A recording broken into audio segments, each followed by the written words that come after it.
Kisah dahulu kala di desa terpencil, tinggallah seorang ibu dan anaknya yang bernama Mbok Rondo dan Joko Tarub. Mereka hidup sederhana dan saling menyayangi satu sama lain. Namun, kebahagiaan tersebut sirna ketika Mbok Rondo mengalami sakit-sakitan.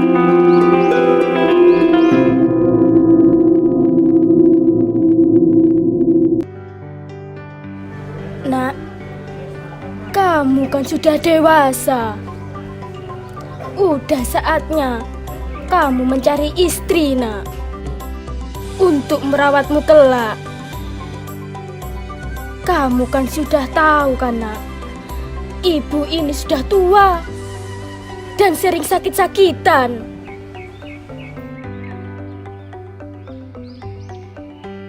Ibu juga merasakan ajal ibu sudah dekat, nak. Ibu jangan bicara seperti itu. Joko masih belum ingin menikah, Bu.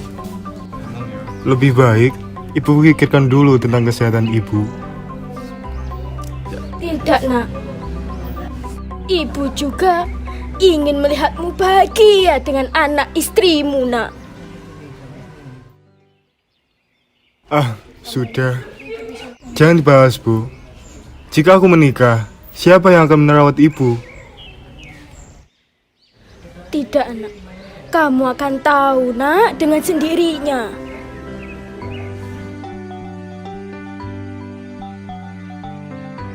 Baiklah, Bu. Kayu di dapur sudah mau habis. Ibu juga belum makan, kan? Joko pamit dulu mau pergi ke hutan. Iya, nak. Hati-hati ya, nak. Kamu harus pulang sebelum senja, nak. Baiklah, Bu. Pergilah Joko ke hutan untuk mencari kayu. Setelah mendapatkan kayu yang cukup, Joko ingin segera pulang mengingat dia meninggalkan ibunya sendirian di rumah.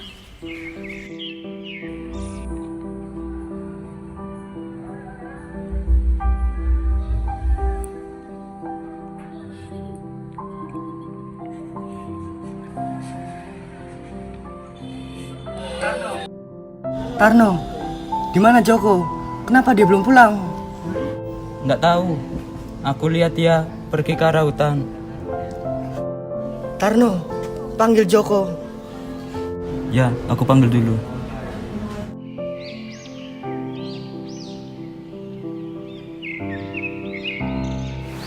Joko! Siapa, No? Ibumu, Jok! Ada apa dengan ibuku? Ibumu sudah meninggal, Jok!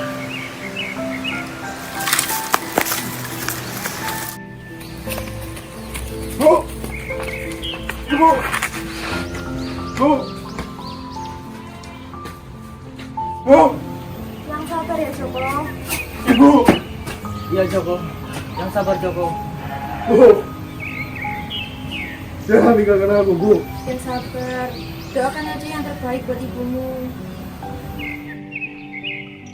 Hari demi hari telah dilewati. Namun kesedihan Joko tak kunjung usai. Setiap hari, dia sering melamun, meratapi nasib yang sekarang ia rasakan. Itu Joko. Joko! Jok!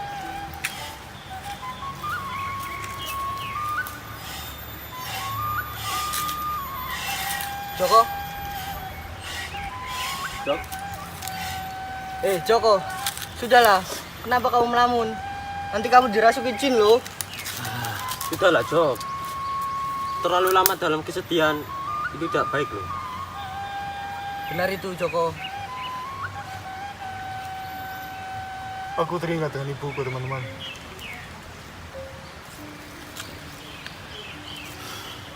Sudahlah Joko. Lagi pula, ibumu sudah tenang kan di alam sana. Kenapa kau masih memikirkannya? Kalau begitu, bagaimana kalau kita pergi berburu saja? Nah, ide bagus itu. Bagaimana Joko? Apa Jok. kamu ikut? Baiklah. Ayo. Namun di satu sisi turunlah 7 bidadari yang cantik jelita dari kayangan. Lihatlah saudariku. Indah sekali bukan pemandangannya? Wah iya, indah sekali. Betul kan?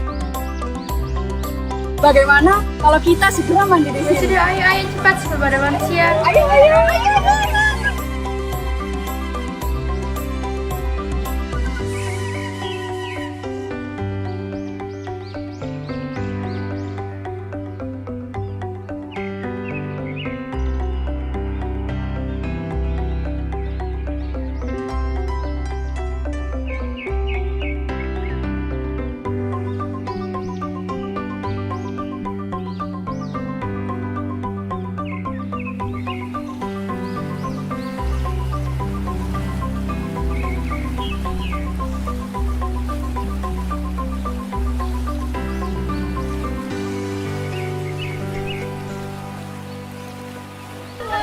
Lihatlah, airnya jernih sekali bukan?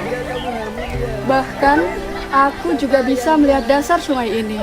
Iya benar sekali saudariku. Tapi rasanya aku ingin berlama-lama berada di sini. Bagaimana bisa kita berlama-lama di sini?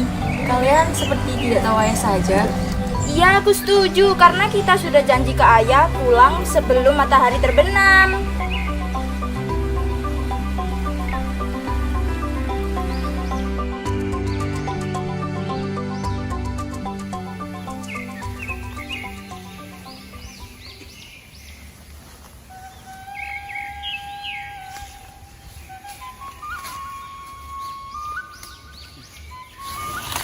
Tunggu sebentar. Ada apa, Jok? Kalian dengar itu? Sepertinya terdengar suara wanita di sekitar sini. Hah? Yang benar saja kamu Joko. Masa ada suara wanita di sekitar sini? Aku tidak sedang bercanda, Bim. Coba kau dengar sekali lagi. Kalian dengar itu? Sepertinya arah suaranya datang dari Sungai Biru. Kita pulang saja Joko. Kenapa pulang? Kita pastikan dulu itu suara wanita atau bukan. Sudahlah Joko, kita pulang saja yuk. Lagi pula kan ini di tengah hutan. Tidak mungkin kan ada seorang perempuan sekitar sini. Kamu kan juga tahu kalau Sungai Biru itu terkenal langka. Aku takut terjadi sesuatu kalau kita pergi ke sana. Nah, benar itu. Ayo Joko, kita pulang saja yuk. Pengecut. Kalian boleh pulang. Aku akan pergi sendirian. Stop. Joko Tarub akhirnya memberanikan diri untuk pergi ke arah sungai. Setelah sampai, Joko Tarub berjalan mengendap-endap sembari bersembunyi di bebatuan.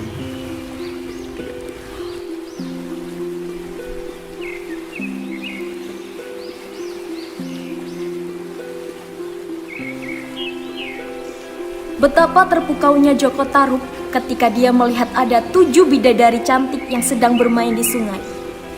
Sesaat setelah melihat bidadari tersebut, tiba-tiba ia teringat wasiat ibunya agar ia segera mempunyai pasangan hidup. Sepertinya hari sudah mulai petang. Bagaimana kalau kita kembali ke kayangan? Ya sudah, ayo cepat.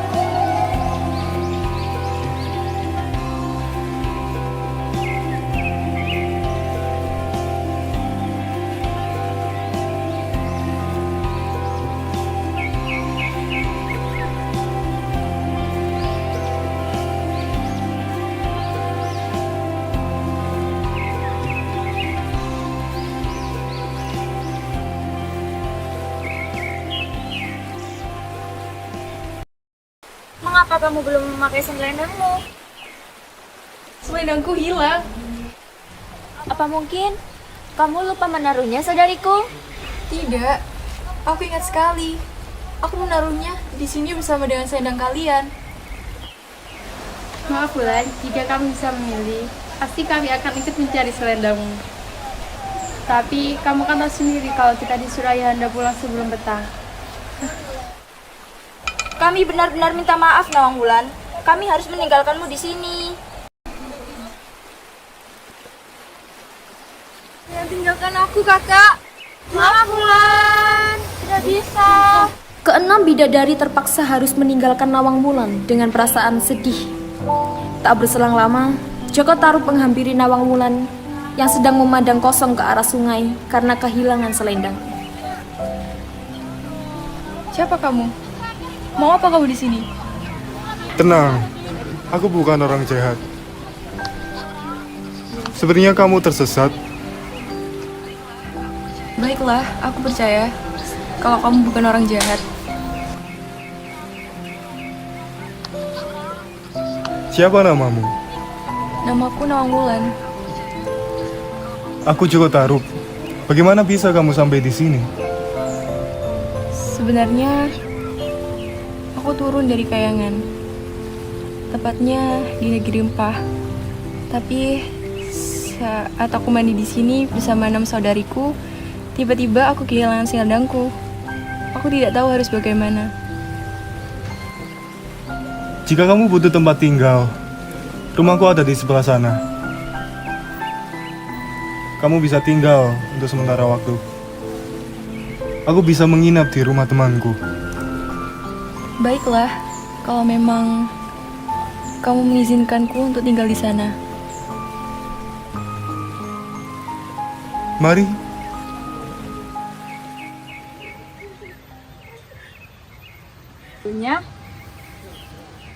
Loh Bu, lihat deh, bukankah itu Joko Tarub? Lalu siapakah gadis cantik yang bersamanya itu? Oh, mungkin saja yang bersama Joko Tarub itu calon istrinya Bu Kasmi. Tentu saja dia akan menikah. Mana mungkin dia mau jadi bangkotan terumur hidup? Hus, Bu Marni, jangan bicara sembarangan. Tidak baik, Bu. Loh, yang dikatakan Bu Marni kan benar. Lagian ibunya Joko sudah meninggal pun Joko tetap melajang. Sudahlah ibu-ibu, jangan membicarakan orang lain.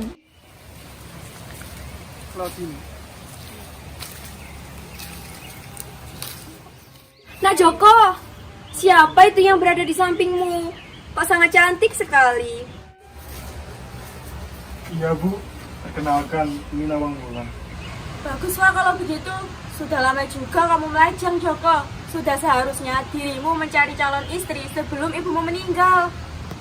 Sudah Bu Laksmi. Nah Joko, jangan didengarkan ya perkataannya Bu Laksmi tadi. Loh, itu kan memang benar. Nah Joko pulang saja. Pasti Nah Joko lelah setelah menjemput calon istri Nah Joko yang cantik ini. Kalau begitu kami pamit dulu ya Bu. Mari. Ya.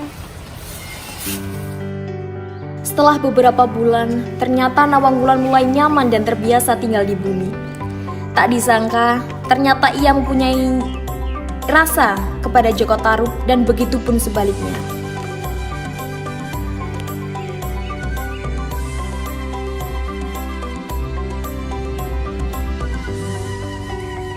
Jaka, aku senang sekali di sini. Benarkah Wulan? Iya.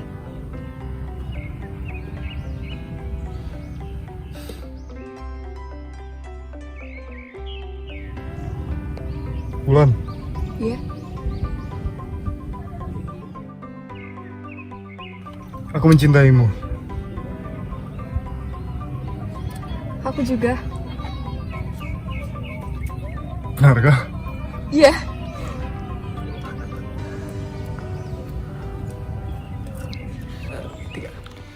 Setelah saling mengungkapkan perasaan, mereka akhirnya memutuskan untuk segera menikah. Setelah 2 tahun menikah, mereka dikaruniai seorang putri yang bernama Nawangsi. Ketika memasak nasi, Nawang Wulan hanya mengambil 3 biji beras saja untuk dimasak. Bukan tanpa alasan, namun Nawang Wulan memiliki kekuatan yang dapat mengubah beberapa biji beras menjadi 1 bakul penuh. Nawang Wulan juga berpesan kepada suaminya untuk menjaga dan tidak membuka tudung nasi tersebut.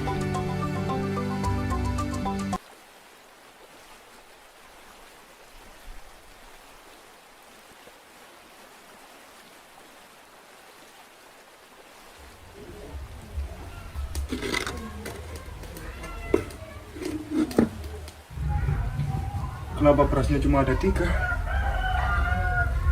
Apakah dia benar-benar memasak nasi?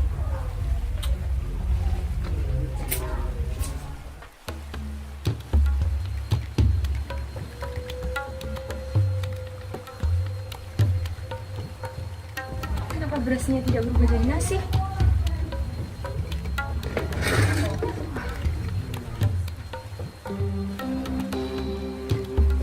Saat ia membuka tudung beras milik Joko Tarub, Nawang Wulan menemukan kain selendang yang terbungkus daun jati. Benar-benar tak disangka oleh Nawang Wulan, kain itu adalah kain selendang Nawang Wulan yang bertahun-tahun menghilang.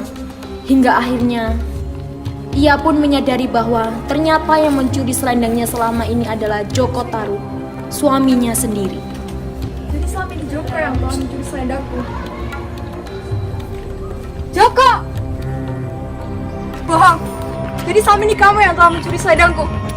Dan kamu berpura-pura menolongku, iya? Aku bisa jelaskan, Wulan. Aku sengaja mencurinya, karena aku ingin bisa hidup bersamamu. Tetap saja kamu ini seorang pembohong. Kamu kan tahu, aku ini adalah seorang bidadari. Bagaimanapun juga, aku harus tetap kembali ke Kayangan. Jangan tinggalkan aku, Wulan. Jika engkau pergi, bagaimana dengan Nawangsi? Apapun alasan kamu saat ini, tidak akan pernah aku maafkan. Ibumu sudah pergi, nak. Dengan selendang yang baru ditemukannya, Nawang Wulan pergi jauh ke Kayangan. Ia pergi meninggalkan anak dan suaminya. Sementara Joko Tarub kembali merasakan kehilangan. Tetapi penyesalan tidak membawa Nawang Wulan untuk kembali kepada Joko Tarub. Bidadari itu terlanjur sakit hati, dan Kayangan pun telah menunggunya sekian lama. Pesan moral yang dapat diambil dari cerita rakyat Joko Tarub adalah tentang pentingnya kejujuran, pengorbanan, dan kesadaran atas kesalahan yang dilakukan. Nyuwun sewu mas, kula badhe nderek pirsa. Nopo leres niki daleme Mas Joko. Piyantune alit mas, kumis pipis lenjer kuning. Pilih mlampah kados Raden Mas Janaka. Ora kleru dik ning